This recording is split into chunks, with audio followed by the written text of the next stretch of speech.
Bem, minha gente, a partir de Cláudio Francisco, Introdução ao Velho Testamento, a gente está comentando bem panoramicamente alguns capítulos de Gênesis.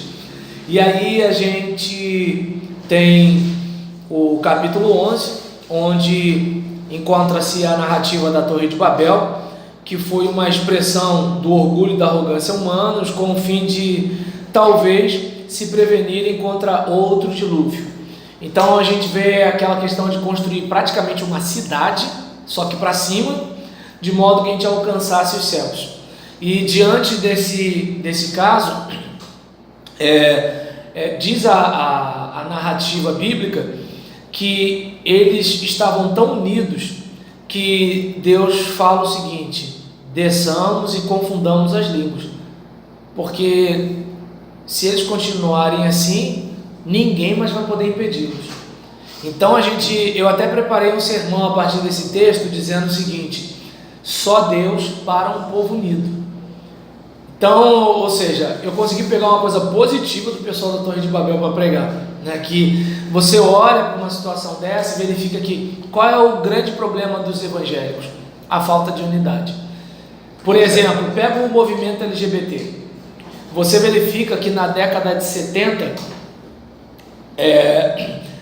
enquanto hoje você não pode praticamente pesquisar a questão da homoafetividade, né? Porque você tem que ter todo um cuidado do mundo para o pessoal não achar que o psiquiatra é homofóbico, que o sociólogo, que o antropólogo é homofóbico, né? A questão, né, de psicólogo que quer ajudar pessoas que não estão felizes com a sua homossexualidade, e aí a pessoa não está bem com aquilo, o psicólogo vai ajudar. Aí o pessoal começa a dizer que isso é cura gay, né? Teve até a Globo foi processada e obrigada a indenizar alguns psicólogos por causa desse tipo de coisa, né? E aí, diante dessas situações todas, por que hoje é desse jeito? Porque teve um período, né? Teve um período que o movimento homossexual foi se consolidando de uma tal forma que hoje nós temos a hermenêutica queer, né, que é um modo de interpretar a Bíblia numa perspectiva homossexual. A gente tem a teologia queer, né, que tem uma perspectiva teológica homossexual, e a gente tem as igrejas inclusivas, que são igrejas em que o indivíduo ele pode viver a sua fé cristã sem abandonar a sua homossexualidade. Né? E por que eu estou falando de homossexualidade e não homossexualismo? Porque o termo homossexualismo foi banido pelo fato de não tratar mais a prática homossexual como um distúrbio de uma doença, uma promiscuidade, mas uma orientação, como se alguém nascesse desse jeito. Né? Então eu não sei se dá para perceber que assim, nesses anos, né, praticamente o tempo que eu tenho de idade, foi havendo uma consolidação de tal forma que não tem o crime de pederastia, tem militares homossexuais, pastores homossexuais, teólogos homossexuais, biblistas homossexuais, né? Então, ou seja, onde você não imaginava que teria, não que não tivesse, né? Nunca fui militar, mas já escutei algumas histórias, tá, Fernando? Desculpa aí. Então, o que acontece? Só que não era assumido. Não estou dizendo que não tinha homossexual na igreja, só que não era assumidamente. Não vou dizer que não tinha teólogo e pastores homossexuais, só que não era assumidamente. Só que hoje, além de ser assumido, é consolidado, e se você, dependendo de como você criticar, você pode passar por alguma dificuldade. Tanto que é que o próprio Supremo, em vez de esperar o Congresso legislar, está fazendo o quê? Estamos, né, em março de 2019, porque eu não sei quando que alguém vai estar assistindo esse vídeo, e aí o que acontece? Debatendo e votando sobre o crime de homofobia, em que, por exemplo, o crime de feminicídio, eu entendo que assim, espero que vocês me perdoem se vocês pensam diferente de mim. Eu entendo que é o seguinte: a gente não deve matar ninguém. Então eu entendo que o infanticídio e o feminicídio, eles estão dentro do homicídio, ou seja, ninguém deve matar ninguém, deve ser punido. O que acontece é que vem aquela questão de assim, matou a mulher só porque ela é mulher, como se assim, o cara tem o direito de bater, de espancar, de matar, e isso talvez agrave mais o crime, pelo fato de fazer esse ato covarde, eu até entendo. Só que o feminicídio está claro, é matar a mulher. Feminicídio é matar a mulher. Agora a homofobia é um negócio elástico. Porque quando eu estava na escola, a homofobia era a junção de duas palavras, né? Homo e fobia. Era aversão ao homossexual. Só que hoje a homofobia pode ser até mesmo uma questão de opinião. Olha como é que é o negócio, digamos. Tem gente que fala que eu sou racista porque a minha esposa é clara. Aí eu falo para alguns, sabe por que você fala isso? Porque você não me viu ser rejeitado por duas crioulas que eu era apaixonado por elas. A Clara me aceitou, as crioulas me rejeitaram. Mas você que não tem o que fazer, fica falando da vida dos outros, não conhece a minha história e fala que eu namorei a Gisélia porque eu não queria namorar uma negra. Não, foram as negras que não me quiseram, entendeu? Aí, tá dando para entender? Então o que acontece? Aí diante dessa situação, por exemplo, tem gente que tem preferência. Por exemplo, eu conheci meninas que elas eram negras e falaram assim, não, preto já basta eu quero o cara mais claro, estou pensando no cabelo do meu filho. E aí nisso te despachava, né? E aí nesse negócio e nessa brincadeira, né? Porque na minha juventude não era igual hoje. Hoje a mulherada cai matando em cima dos homens. Antes não, antes eram os homens que cortejavam, né? Não estou querendo chamar vocês de velhos, mas vocês pegaram esse tempo, né? Então, o que acontece? Antes era assim, às vezes a menina até gostava de você, mas se você não fosse, já era. Até que um dia ela falou assim, eu bem gostei de você há 10 anos atrás. Pô, agora que eu tô sabendo, né? Entende? Aí o que acontece? Não, hoje a minha esposa mesmo falou que já vai comprar uma escopeta. Falei, que isso, menina? Calma. Aí nesse caso, a mãe de menino como é que fica? Aí nesse caso, em relação a isso, né, eu não sei se dá para perceber aquela questão de assim, olha, eu prefiro fulano, prefiro Beltrano, eu gosto de gordinho, eu gosto de gordinha, eu gosto de magro, eu gosto de magra.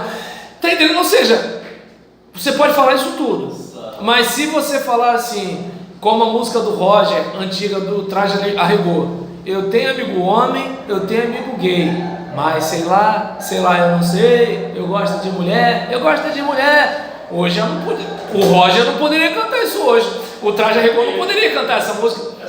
Tá entendendo? Tim Maia, vale tudo, vale o que quiser, só não vale dança homem com homem, nem mulher com mulher. Se bobear, deve ter gente querendo processar os herdeiros do Tim Maia. Mas vai, fala. As igrejas, elas deviam estar bem preocupadas com essa questão aí.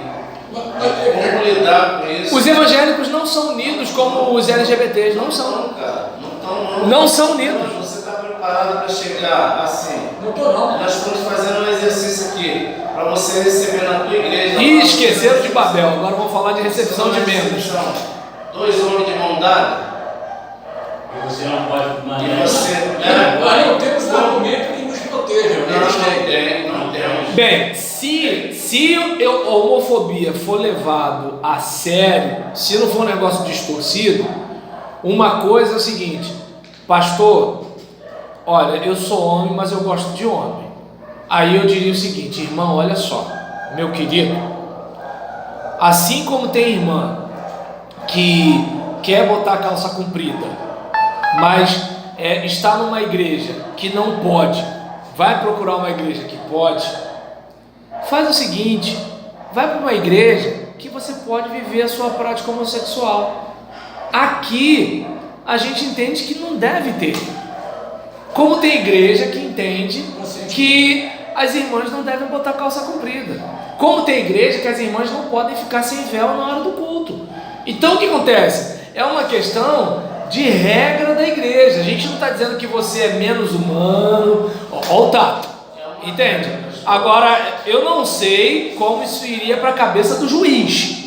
Tá dando para entender? Porque uma coisa é o seguinte, você é um verme, tu é um miserável, aí é outra situação. Mas a colocação que eu fiz, ele é um domingo que hoje ele é o responsável lá pela recepção da igreja, e aí ele depara com essa situação. Ele vai dizer seja bem-vindo e se aceite.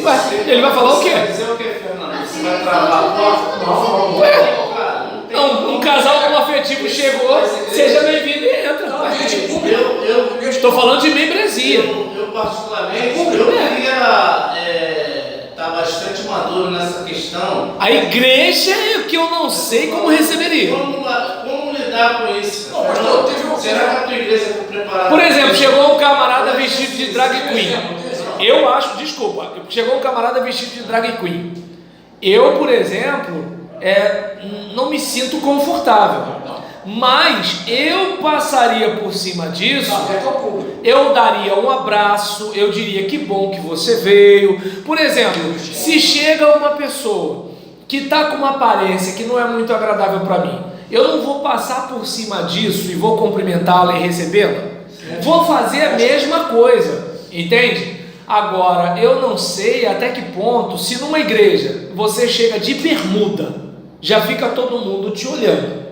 Se numa igreja uma irmã chega com um argolão, já fica todo mundo olhando. Imagine um trans montado. Tá dando para entender? Então é um tipo de situação, né? Não vou muito longe. Às vezes um rapaz, né, que tá com aquele corte, tá com aquela calça restart, aquela colorida que suas ovelhas vão vestir, né? Então o que acontece?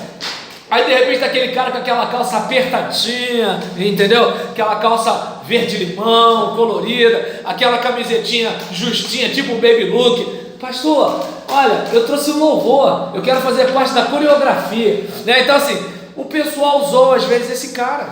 E não vamos confundir, às vezes a pessoa tem um trejeito, às vezes a pessoa se veste de uma forma, mas se bobear tá jantando as meninas da igreja. Entendeu? É bom ficar ligado. Eu não me deixo enganar com esse negócio, não. E às vezes tem um camarada, tipo aquele personagem do Tom Cavalcante.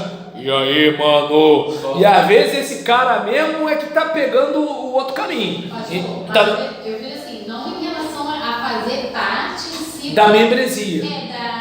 Não, assim, de fazer algo ali dentro específico. Ministério. Isso, do ministério. Mas em questão de fazer visita, eu creio que nós cristãos devemos estar preparados. Não, com certeza.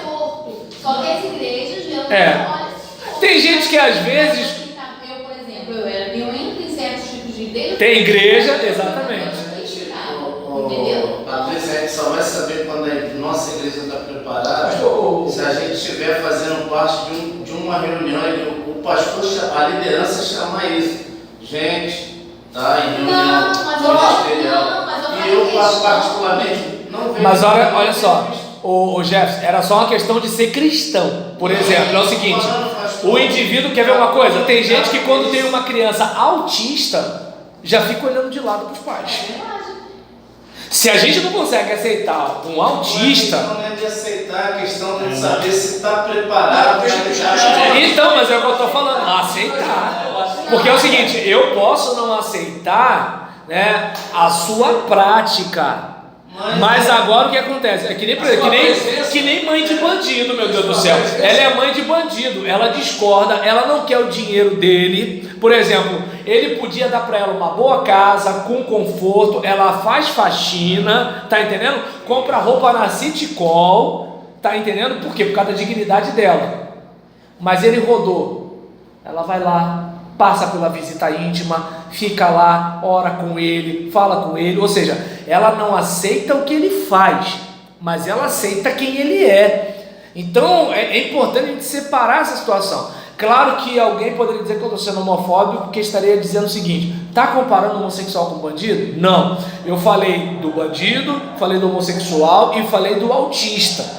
O que eu estou dizendo é que é o seguinte, por exemplo, incomoda muitas vezes um autista? Claro, porque o negócio que tira a harmonia, agita o garoto, ele vai gritar, ele vai fazer algumas coisas na hora do culto, isso realmente perturba. Só que é o seguinte, não vamos esquecer, se está difícil para você, como é que é para os pais que vieram, que vão voltar com ele e que está passando um constrangimento ali na igreja com todo mundo olhando para ele? É simples isso, não precisa assim, tá, vamos fazer um treinamento, mas não é questão de treinamento, é questão de amor. Não, mas até porque quem vai em um lugar e tá com aquele determinado problema, tipo um filho autista, ou quem é gay, ou às vezes vai para uma igreja que é muito rigorosa. Isso. cara tá com uma calça, ela já tá de olho, que alguém vai olhar, então ela já tá toda atenta ali. Então qualquer coisa... Ou seja, mas aí que está a diferença. Num gesto de carinho, a igreja ganharia essa pessoa e desfaria um preconceito. Isso que a gente começou com Babel, hein? E eu quis dizer que os LGBTs eram mais unidos do que os crentes. Mas tudo bem, continuando. O cidadão entrou lá, ele assistiu lá o... Vou pedir só mais 5 minutos de vocês. Ele levou os 5 a 6 pontos lá, bolsinha apagada, coisa e tal, nada contra. Mas ele assistiu a pregação, ele viu o que era pregado lá, mas não ficou na congregação. Mas a gente recebeu. Isso, é o que eu estou falando. É como, digamos, por exemplo, o cara foi para o culto com a amante. Ou a gente vai abraçar o cara, a gente de repente até sabe que rola um negócio. Tá entendendo? Porque às vezes tem aquela situação que assim, tem aquela menina da igreja, né, que assim, tá mais ou menos, tem aquele rapaz da igreja que tá mais ou menos, ou às vezes é um parente de alguém da igreja que está se envolvendo com alguém casado. Então o que acontece? A pessoa foi. Pô, tu tá pregando contra adultério, tu não sabe se a pessoa é ou não é. Então, por exemplo, o caso do homossexual, você sabe. Então tem coisa que você vai falar só para ofender, é diferente. Tá entendendo? Agora, por exemplo, se você, é que nem, digamos, poxa, Janildo traiu a mulher, conversou comigo no gabinete, eu estou orientando, estou acompanhando o Janildo. Poxa, quando eu pregar a respeito de adultério, eu vou dosar as palavras, porque eu sei que ele está lá. A minha intenção não é ofendê-lo, embora eu preciso pregar contra o adultério. Entende? Se a gente tiver essa leitura do tipo, eu vou pregar contra o adultério, mas se eu fosse o adúltero, como eu ouviria a mensagem entendendo assim, eu preciso mudar, em vez de assim, meu Deus, para que tanto ódio? Então eu preciso me colocar no lugar do outro e poder assim, pô, peraí, se fosse o contrário, né? Claro que eu acabei não fazendo isso em relação à pessoa antiética do dízimo quando você perguntou. Eu falei de um jeito que se um de vocês não fosse dizimista, vocês iam dizer, mas para que tanto ódio, pastor Roberlan? Né? Porque eu falei nervoso. Peço perdão, caso um de vocês não seja. Então, o debate é 3-3, né? Foi levantado 3 possibilidades, eu posso botar até uma quarta, um mendigo quando entra numa igreja. Isso. O cara quer sentar lá na frente, todo fedorento E quando é uma pessoa que está vindo da moda com aquela roupa branca que senta lá, as pessoas fazem isso. Embriagado. Entende? É um negócio que assim, tem que ficar ligado, né? Talvez se a pessoa entrou, porque ela tá querendo alguma coisa ali. Se ela entrou dentro de uma igreja, exatamente. Mas aí, a primeira coisa que tem que fazer é isso mesmo, é tratar bem. Então, só para a gente fechar o assunto, pensa o seguinte: se às vezes as pessoas não tratam de modo cristão o seu pastor, se não tratam de modo cristão, né, o seu líder no louvor, se não trata de modo cristão a velhinha que está precisando de visita da igreja, vai tratar de modo cristão o cara da religião afro, o gay, o deficiente. Então, eu não sei se dá para perceber que assim, a gente precisa evangelizar os evangélicos, porque tá só Jesus na causa. Quer dizer, do jeito que a coisa tá, nem Jesus está na causa. A gente precisa de pedir Jesus para entrar na causa. Jesus está batendo a porta para ver se alguém abre. E antes que alguém pense que eu estou falando heresia, Apocalipse 3:20 não está falando de evangelização não, tá falando de igreja. Oi. A gente não está preparado mesmo, porque assim, gente, a igreja é um lugar para os doentes mesmo. Aqui na igreja está cheio de gente que parece que nossa. Não, mas parece que só tem... Esse é o caso, porque todo mundo na igreja precisa de tratamento. Só que estão se achando como assim, a gente está bem, a gente é super espiritual, mas o outro é que não sei o que lá. Aí fica um conselho para vocês que são os futuros pastores, né? Que aí é o seguinte, tem um pessoal que diz que não vai, mas geralmente esse pessoal vai na marra, hein? Aí nesse caso, é bom, deixa isso na mão de Deus, não se mete nisso não. Aí nesse caso, né, até para não pagar com a língua depois, né? Eu estou pagando tudo que eu falava do meu pastor.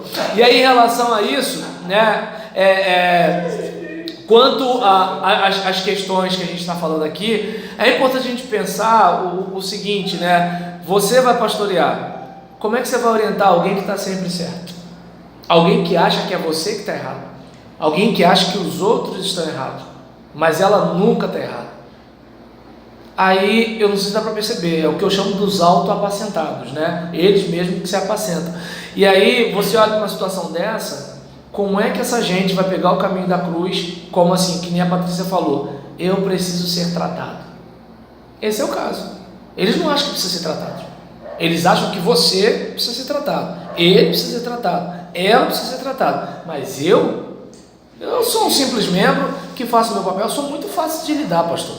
Esse povo que não me compreende, né? E aí, para a gente fechar sobre a Torre de Babel, né? A gente observa, né, uma situação aqui bastante interessante, que é a questão da divisão das línguas, porque o próprio Deus fala, né?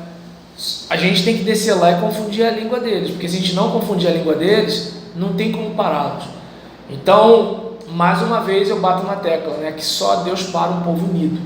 Então, hoje a gente vive um dilema muito grande em relação ao movimento LGBT em todas as áreas: arte, ciência, direito, filosofia, religião, teologia, né? Por quê? Porque houve uma consolidação com o passar do tempo de gente que se une por uma causa. Aí eu pergunto, os evangélicos se unem?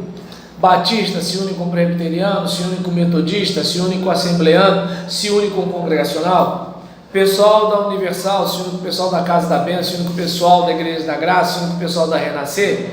Tradicional se une com o pentecostal, se une com o neopentecostal? Pelo que eu vejo no Facebook, parece que não, porque é um malhando do outro, né? Se malhasse só a doutrina do outro, eu até entenderia, mas não. Chama de burro, chama de malandro, chama de frio. Discutir a doutrina, beleza. Por exemplo, vamos pensar na questão do eu profetizo. Eu entendo que uma coisa é você desejar uma coisa positiva e declarar uma palavra positiva, mas profecia é falar os oráculos de Deus. Profecia é ser porta-voz do que Deus disse. Não vamos confundir. Eu quero que a Patrícia ganhe um carro novo essa semana, com eu profetizo que a Patrícia ganhe um carro novo essa semana. Já dizia, olha aí, viu? Já dizia a cantora pentecostal Lauriette: se Deus revelou, fala. Deus mandou, tem que falar. Mas se Deus não mandou, não fala. Quem brinca com fogo pode se queimar, né? E aí a gente vai para a divisão das línguas e Abraão só na semana que vem, e vocês pensem no debate. Vai, fala o que eu discuto. Mais um minuto para mim, gente. Fala. Assim, isso que você falou aí, é o caso, a pessoa não sabe separar a doutrina da pessoa. Isso. A pessoa faz a misturada, mas vem cá, você sabe qual é a doutrina? É tudo a mesma coisa. A pessoa não tem alguém que ensina assim, doutrina é isso. Isso. E cada igreja tem uma. Como, por exemplo, eu vou pregar numa Assembleia de Deus. Eu vou pregar contra o uso do óleo, se eles usam. Eu vou pregar contra o batismo no Espírito Santo, com o falar em línguas. Não. Se eu vou pregar numa presbiteriana, eu vou pregar contra o batismo infantil? Não, porque a casa é deles. Tem que respeitar. E assim, se eu pregar isso, eu vou causar uma confusão lá para o pastor resolver no dia seguinte. Agora, na minha é diferente. Ué, se você pensa diferente, eu não posso fazer nada, mas eu estou pregando a doutrina na minha igreja. É uma outra situação. Entende? Então, é isso. Aí o que acontece? Aí eu estou na tua casa. Você fez a campanha do sal. Você estava lá na boca de fumo. Você cheirava pedra de crack, eu fumava, eu não entendo desse negócio direito. Aí tu tá lá, aquele negócio todinho, que nem tem gente que não entende. O cara estava cheirando maconha. Eu falo assim, isso aí não entende. Aí nessa situação, né, por exemplo, tu estava lá todo doido. A porta que você encontrou aberta foi a da Universal com o sal grosso. Eu não acredito no poder dos objetos. Só que onde estava a minha igreja quando você precisou? Então eu preciso ter esse cuidado. Aí a gente está na mesma casa. Em vez da gente caminhar junto e você ir aprendendo na caminhada comigo, você só aprende comigo solapando o Bispo Macedo. O que vai acontecer? Você vai resistir. Vai resistir, pô. Porque você não vai entender que eu estou atacando o Bispo Macedo, você vai entender que eu estou atacando você. É que nem quando o Bispo Von Helder chutou a santa. Ele queria, entendeu? Ele queria atacar a idolatria. Só que quem ficou ofendido foram os católicos. Tá dando para entender? Não, ele é católico agora, mudou a religião. Então, vou fechar aqui.